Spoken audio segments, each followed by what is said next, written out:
10 محرم کی حیثیت شریعتاً کیا ہے بتا دیتا ہوں آپ کو، ہو سکتا ہے بہت چوکنا والی ہو لیکن یہ حقیقت ہے۔ 10 محرم کی شریعت میں جو فضیلت ہے اور قیامت تک جو اس مہینے کی اور اس دن کی حیثیت ہوں گی 10 محرم کی عاشورے کی، وہ خوشی کی حیثیت ہے، یاد رکھیے خوشی کی حیثیت ہے، قیامت تک اس میں خوشی منائی جائے۔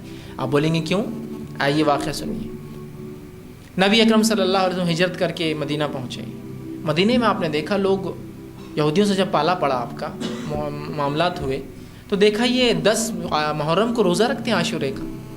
آپ نے کہا کہ یہودی کیوں روزہ رکھتے ہیں 10 محرم کا؟ ابو موسیٰ اشعری رضی اللہ عنہ فرماتے ہیں رسول اللہ صلی اللہ علیہ وسلم ہم سے خطاب کیا اور پوچھا یہ یہودی اس دن روزہ کیوں رکھتے ہیں؟ ہم نے کہا اللہ کے رسول یہ اس دن روزہ اس لیے رکھتے ہیں کہ ان کا یہ کہنا ہے کہ اس دن اللہ رب العزت نے موسیٰ علیہ السلام کو اور بنی اسرائیل کو فرعون کے شکنجے سے نجات دی تھی، اور موسیٰ علیہ السلام نے شکرانے کا روزہ رکھا تھا، لہٰذا بنی اسرائیل جو یہودی تھے وہ شکرانے کا روزہ رکھتے ہیں، اپنی عورتوں کو زیورات پہناتے ہیں اور عید کے جیسا اس دن کو مناتے ہیں۔ تو آپ صلی اللہ علیہ وسلم فرمایا اگر یہ بات درست ہے تو موسیٰ پر ان سے زیادہ ہمارا حق ہے، ہم مسلمان ہیں، اب یہ تو یہودی بن گئے، تو موسیٰ پر ان سے زیادہ ہمارا حق ہے، اور آپ صلی اللہ علیہ وسلم نے اس دن روزہ رکھا۔ کیوں روزہ رکھا؟ موسیٰ علیہ السلام پچھلے مسلمانوں کی آزادی پر آپ نے خوشی منائی۔ کس دن خوشی منائی؟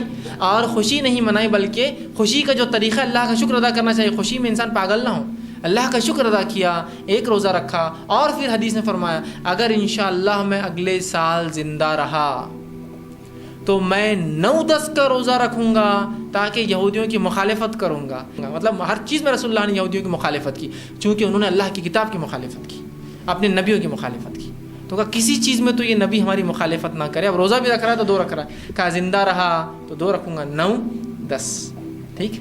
اور آپ نے پھر تیسری ایک روایت صحیح مسلم کی فرمایا اس دن کا روزہ جو انسان 9-10 کا روزہ رکھے تو اس کے تعلق سے آپ نے فرمایا اس کا ثواب یہ ہے پچھلے 1 سال کے گناہوں کا کفارہ ہے، گناہ صغیرہ کا، اس کی فضیلت بھی ہے۔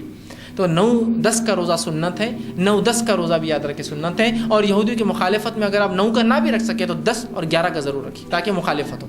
تو 9-10 کا یا 10-11 زیادہ افضل تو 9-10 سے یاد رکھیں، کیونکہ تو آپ صلی اللہ علیہ وسلم نے کہا تھا اگر زندہ رہا تو 9-10 کا رکھو، تو افضل یہ ہے، لیکن اگر 9 کا نہ بھی رکھ سکیں، بہرحال 9-10 اورنگ آباد کے اور ہندوستان کے اعتبار سے کل اور پرسوں ہونے والی ہے، تو آپ کل اور پرسوں ضرور کوشش کریں کہ یہ 2 دن روزہ رکھے، کل کا اور پرسوں کا، اور نہ ہو سکے کل تو پھر پرسوں اور ترسوں کا ضرور رکھیں۔ اس کا ثواب کیا ہے؟ انشاءاللہ آپ نے فرمایا یہ 1 سال کے پچھلے گناہوں کا جو گیا سال کفارہ ہے، اس سے مراد گناہ صغیرہ ہے، یاد رکھیے۔ سمجھ رہے بات کو؟ بس یہی تھی اس دن کی فضیلت، اور شرعی اعتبار سے قیامت تک کے لیے عاشورہ 10 محرم خوشی کا دن ہے، کہ تو نبی اکرم صلی اللہ علیہ وسلم نے جو منایا وہی چیز ہوں گی، یاد رکھیے۔ آپ کوئی برے سے برا واقعہ اس اچھائی کو، اس خوشی کو، اس شکر کے روزے کو تبدیل نہیں کر سکتا، یاد رکھیے۔ پھر چاہے 10 کو حسین رضی اللہ عنہ کی شہادت ہوئی ہو یا اس کے علاوہ اور بھی دیگر صحابہ کی ہو، اب کی تو اور بھی صحابہ جو 10 کو مارے گئے، صرف یہ اکیلے نہیں ہیں، اب کوئی تبدیلی نہیں آئیں گی۔ تو شریعت کی روح سے